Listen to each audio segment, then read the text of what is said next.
Hi అండి అందరికీ. నేను షోడశ సోమవార వ్రతం చేస్తున్నాను.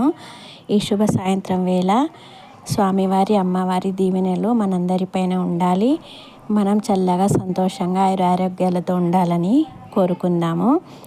స్వామివారికి అమ్మవారికి సోమవారం ఈ వ్రతం చేయడం వల్ల పెళ్ళి కాని వాళ్ళకి మంచి భాగ్యస్వామి లభిస్తారండి.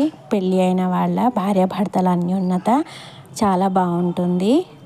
ఇంకా తర్వాత ఎవరైనా గొడవపడి విడిపోవాల్సి వస్తే ఈ పూజ చేస్తే వాళ్ళకి ఉన్న ఆటంకాలన్నీ తొలగిపోయి భార్యాభర్తలు సంతోషంగా ఉంటారు.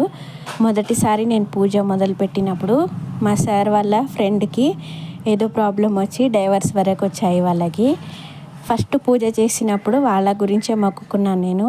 సెకండ్ వీక్ పూజ వచ్చేసరికి వాళ్ళ ప్రాబ్లం క్లియర్ అయ్యి వాళ్ళ వైఫ్ కూడా ఇంటికి వచ్చింది. ఇప్పుడు వాళ్ళు హ్యాపీగా ఉన్నారు. నాకు చాలా హ్యాపీగా అనిపించింది. అందుకే మనకి ఏ ప్రాబ్లం ఉన్నా సరే స్వామివారికి పూజ చేస్తే ఆ 16 సోమవారాలు అయిపోయే లోపే మన ప్రాబ్లమ్ని క్లియర్ చేస్తారు. పెళ్ళి కాని వాళ్ళకి మంచి భర్త మంచి భార్య కూడా వస్తారు. ఇంట్లో ఎటువంటి గొడవలున్నా ఆటంకాలున్నా అమ్మవారికి స్వామివారికి వేడుకుంటే అన్నీ క్లియర్ అయిపోతాయి. స్వామివారు అర్ధనారీశ్వరులు కదా, అందుకే వాళ్ళ భాగ్యస్వామితో విడిపోకుండా కలిసి ఉండేలాగా మంచిగా దీవిస్తారు.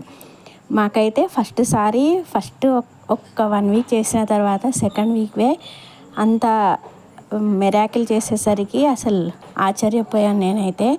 వాళ్ళకి డైవర్స్ వరకు వచ్చింది, ఇప్పుడు కలిసి ఉన్నారండి హ్యాపీగా. Thank you for watching.